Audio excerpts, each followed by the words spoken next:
This is Podcast Bootcamp Series 2, 0818, number 22 for identification. The podcast doctor is in. In this video cast, the first steps to creating a successful podcast from the manuscript Storytelling by Podcast, copyright 2016. Finally, I have something I've needed, a podcast client.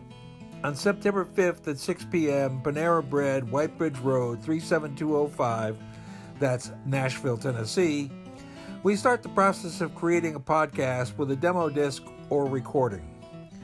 Step 1 is to create a concept. Think headline or book title. Titles, like headlines, have a single purpose. They draw readers or listeners in. Step 2 is an elevator speech or a memory dart. Thank you, Steve Woodruff.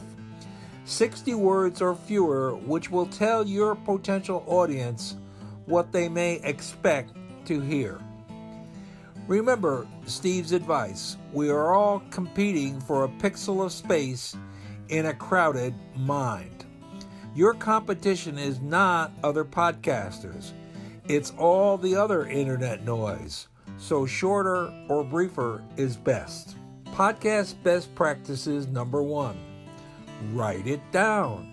Your headline and your memory dart. These become your podcast introduction. You're creating a script. Podcast best practices number 2. Know what you're going to say before you hit record. Read it over or rehearse it at least twice. 3 times would be best. My wife hates this part. Reading over or rehearsing finds those little glitches like misspellings and awkward phrasing which occur in all writing. It also eliminates stammers, ahs, and filler phrases like you know. I can always tell a podcast amateur who's winging it. They just don't sound professional. After a number of rehearsals, you're ready to record. And while rehearsing, practice speaking just a little faster. Professional broadcasters speak faster than 55 words per minute, or as fast as a skilled typist can type. It's more listenable. Remember, your podcast is not about you.